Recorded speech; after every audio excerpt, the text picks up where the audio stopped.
So the first day we woke up around 6 in the morning. We made some coffee, we packed everything up, we made our way to the start line, which is 8 in the morning. And we got to Eco Cafe, got a second coffee because I knew it was going to be a very long day, so I could use the caffeine. We met some people, we talked to some folks there, it was a good time. And once 8 o'clock came around, we all lined up, took a nice big picture, the whole group together for the depart, and we rolled out. We got going. It was pretty exciting. It was a little bit cloudy up in the morning, which was quite nice, quite refreshing. There was a little bit of trail section that was a little bit bumpy, and the lead art riders dropped the sunglasses on the trail there.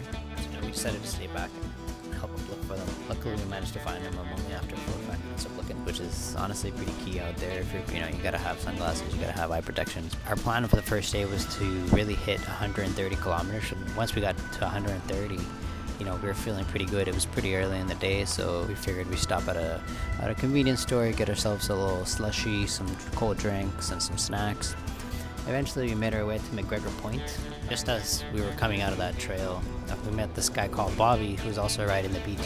He's from Vermont, so we chatted a little bit. We kept on riding together for the next couple of hours up until I found a nice campsite in a baseball field to call it a night, and that was I think around the 240 kilometer mark.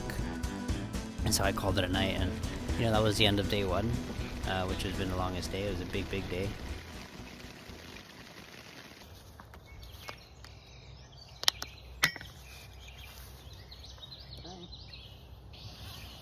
So this is day number 2. Again, we woke up at 6 in the morning because we wanted to get everything started pretty early. It was going to be a pretty wet day because the night before had a pretty decent storm throughout the night. Quite nice to fall asleep to, but also pretty worrying knowing that the trails are going to be pretty wet. It was pretty manageable. We only got a little bit wet. Our socks definitely got dirty and pretty shrekky. That's kind of part of this whole scenario and this whole trip. It's pretty exciting to get in that dirt and get dirty.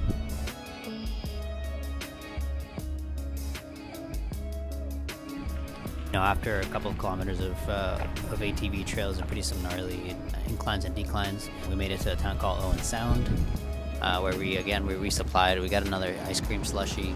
It's the best thing ever in the world. I think it was so refreshing. Even though the day was super hot, we decided to stop at this beach to rest because we knew that riding through that heat was just gonna really take a toll on us. So a little rest, which we did. We took a 2-hour nap, and we packed everything up and we kept on going.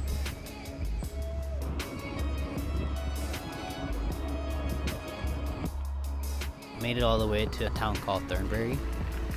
That's where we met Jen and Larry along the trail. We decided to ride a little bit together. We talked to Jen about the log driver waltz. We made our way to a nice beach campsite just along the trail by the water. Fell right asleep. It had to be a pretty short day because the heat, the rain really just took a toll on us that day.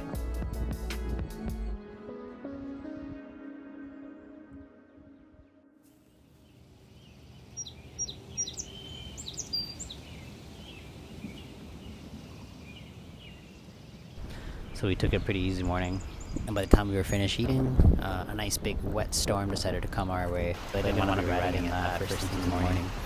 So luckily we found this little shelter, and we just waited the storm out. It didn't last very long. It lasted only about an hour or so. We got rolling, and we got a Red Bull. I got a little cinnamon roll. We didn't have the gearing to be able to go up that. Figured I'd save my batteries and conserve a little bit. It's just gnarly trails. The sun was pretty hot and it was pretty deadly conditions out there. So we figured, we stop and try to get some rest in us. And another storm came.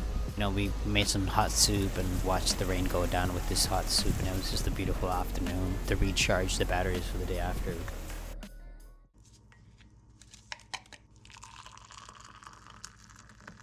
So after having a super nice rest in the morning, we woke up and we had the nice big breakfast. Hey, my How you doing? Thank you very much. Have a good ride. Have a good day, guys. Thank you. All right, good morning, Richard. And then, we said thank you for letting us stay in this beautiful place. So we got going. The trails and the hills started right away. There's no waiting for me to catch up to them. They caught up to me as soon as we left the door. Because of the storm the night before, again, the trails were pretty wet, so pretty disgusting, pretty peanut butter mud. It was thick, it was sticking to the bike. It was pretty exciting to have that for breakfast, honestly.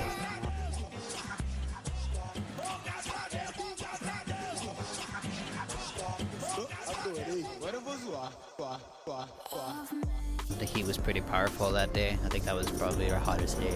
We reached down to like 37 degrees. Unbearably hot. It was super, super hot.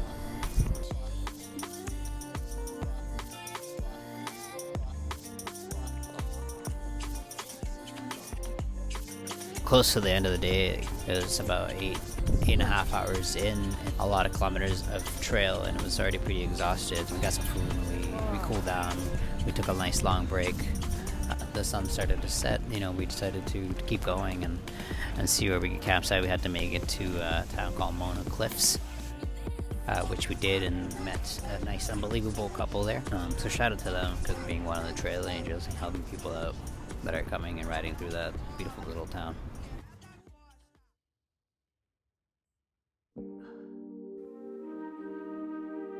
So this is the 5th day. Today was our last day. We had 145 kilometers to go.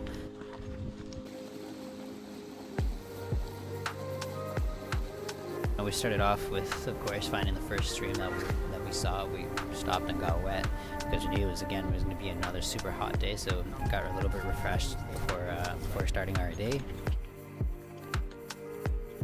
We got off the big ascents, and we got into the rail trail, which was just phenomenal to see. It was a really hot day, and all I wanted to do was just basically finish and have a cold shower and go home. So with about 80 kilometers to go to the finish line, we unfortunately caught a flat because we were a little bit distracted, so we didn't see this big tree root that was in the middle of the way. We hit it with our front tire on our sidewall, so I just trusted the sealant, and luckily it did its job and got us on our way again. With only 80 kilometers to go, I just felt really, really enthusiastic to just give it all I had and aim for that finish line. And so I did. It took me about 2 hours to go from where I had my flat to the finish line, and those 2 hours were just full gas effort. It felt like a lot, and it definitely did me pretty good. Also, big shout out to all the organizers, to Theo, to Matt, Katie, to all the Trail Angels, and everybody who made this race happen. It was a really, really fun event, and I can't wait to do it next year. If you guys enjoyed that video, please make sure you subscribe to our channel. Like the video down below, leave your comments. We got a lot more things going on this summer. We got a lot of things planned out for you guys to see. If you want to see the behind the scenes of all this action, make sure you follow my Instagram. It's peppaboy6969, and I'll put a link right down below for you guys to click on and subscribe to that as well. But yeah, this is Peppa signing out. Later.